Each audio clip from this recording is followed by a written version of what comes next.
Não vai faltar companhia, a companhia de Deus na vida do genuíno cristão.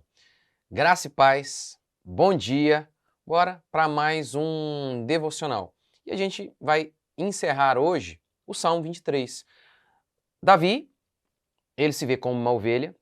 Lembra que Davi, ele era pastor de ovelhas? Ele pastoreava as ovelhas do seu pai. Davi, então, vê tudo aquilo que ele faz por aquelas ovelhas indefesas e tão frágeis e vê naquilo ali um tipo daquilo que Cristo, que Deus faz pelo seu povo. Então, por fim, ele conclui assim, Salmo 23. Primeiro, né, verso 21, Salmo 23, verso 1, o Senhor é meu pastor, nada me faltará. E aí ele começa a dar a lista das coisas que não vão faltar. E o verso 6 ele conclui, bondade e misericórdia certamente me seguirão todos os dias da minha vida e habitarei na casa do Senhor para todo o sempre. Primeiro, é óbvio que aqui, ao mencionar a casa do Senhor, ele está se referindo ao templo. Eu sei que hoje as pessoas gostam de distorcer a ideia de que nós somos a igreja e dizer assim, mas Deus não habita em templos de mãos humanas. Não habita mesmo. E Salomão disse isso, inclusive no dia da consagração do templo. Templo este que Deus ordenou que fizesse. Deus ordenou que fizesse, mesmo que Deus não habite em templos feitos por mãos humanas. Mas ainda assim, aquele prédio foi instituído por Deus. Deus ordenou que se fizesse aquilo. Ora, mesmo na Nova Aliança, a ideia de igreja nunca deixou de existir. O povo se reunia nas casas, mas se reunia. Então, em primeiro lugar, ele está falando disso, né, da casa de Deus, que é o povo de Deus, a igreja. Pode se reunir debaixo da árvore, onde quiser, mas o povo de Deus. Eu sozinho não sou a habitação de Deus. Eu sozinho não sou um prédio. Eu sozinho sou um pedaço de um bloco, um tijolo. Eu sozinho sou apenas isso. É a união de vários tijolos, de vários elementos que formam um prédio. Né? Uma casa, um templo. O mesmo se dá com a igreja. É nós, unidos a outros irmãos, que formamos a casa de Deus. Segunda coisa a se dizer sobre isso, sobre essa afirmação de Davi, é que Deus para Davi não é um spa. Deus é a casa dele. A comunhão com Deus é algo diário. Ele diz, habitarei na casa do Senhor. Não vou passar férias lá. A ideia de comunhão com Deus é algo constante. Constante. Nós devemos orar todos os dias. Por sinal, a pregação que nós vamos colocar hoje à noite aqui no canal, fala sobre isso. O que a gente faz quando nós estamos angustiados? Angustiados. Daniel, no capítulo 10, ele está muito angustiado. E o que ele faz? Ele ora.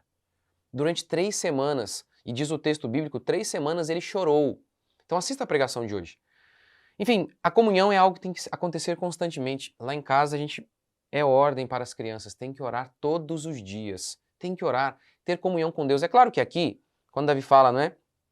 Habitarei na casa do Senhor, é comunhão em todos os sentidos, é oração, em todos os sentidos. Mas é claro que a oração é um desses elementos aí. Por fim, Davi, ele garante que ele vai estar na presença de Deus para sempre. Ora, essa confiança de Davi está baseada nele? Na vontade de Davi? É isso que Davi está declarando? A minha vontade, a minha fé é inabalável. Eu confio que eu vou me manter fiel. Não, não é isso não. Ele tem certeza de que ele há de ficar na presença porque Deus há de mantê-lo. O salmo não é do pastor? Não é o pastor que garante que não vai faltar nada? É o pastor também que está garantindo a estadia de Davi na casa de Deus. É Deus que está garantindo. Por exemplo, o salmista diz assim, que o cristão verdadeiro, se ele cair, ele não ficará prostrado. Por quê? Porque ele é forte? Porque o Senhor o sustenta pela mão.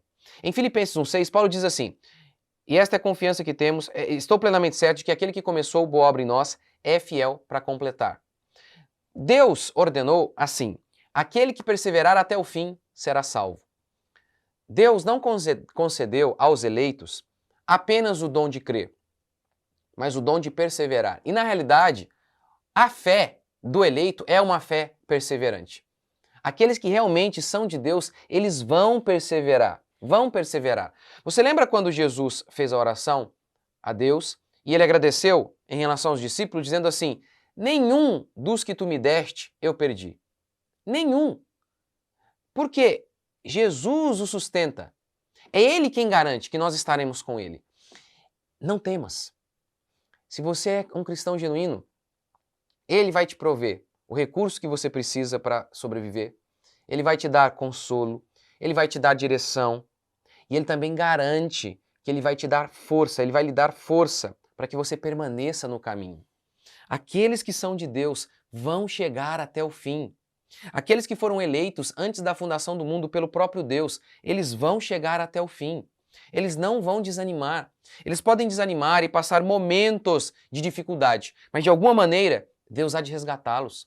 Deus há de levantá-los novamente, como fez com Davi. Davi adulterou, mentiu, matou e ficou por meses nessa situação de um coração duro, empedernido, um coração inclinado ao pecado. Mas Deus enviou seu profeta Natã e trouxe Davi de volta. Portanto, habitarei na casa do Senhor. É uma promessa, não de Davi. É uma afirmação de Davi, baseado nas promessas de Deus, de que Deus há de sustentar o seu povo. Você vai estar com Deus. Se você tem genuína fé, você vai estar com Deus para sempre. Ele há de guardar. Ele é o autor e consumador da nossa fé. Ele gera a fé em nós e ele completa. Eu e você não precisamos temer, porque Romanos, Paulo declara, nem a morte, nem a vida, nem as coisas do presente, nem do porvir, nada e nem ninguém podem nos separar do amor de Deus que está em Cristo Jesus. E essa é a maior promessa de todas, de que você vai estar com Deus, de que Ele vai sustentar a sua fé. Não importa o que aconteça, não importa, Ele vai sustentar a sua fé. Você crê? Vamos orar? Senhor, oramos para que o Senhor possa cumprir a tua promessa. Mantenha a nossa fé. O Senhor é o autor e consumador da nossa fé. Por isso nós oramos. Nos mantenha a cada dia. Livra-nos do mal. Livra-nos de cairmos e sucumbirmos diante do desânimo. Nos mantém de pé a cada manhã. E nós cremos. O Senhor já ouviu a nossa oração. Nós vamos permanecer, não porque nós confiamos em nós mesmos, assim como o teu servo Davi. Tinha certeza plena de que ele iria permanecer na casa do Senhor por todos os dias, para todo sempre, não porque ele confiava nele mesmo, mas porque ele sabia que o Senhor, o anfitrião, há de mantê-lo na casa. Ó Deus, nós sabemos que o Senhor há de nos manter. Por isso, te bendizemos, te louvamos, te agradecemos por mais um dia. Fortalece-nos, fortalece a nossa fé, mais uma vez, em nome de Jesus. Amém? Que Deus abençoe vocês. Até amanhã.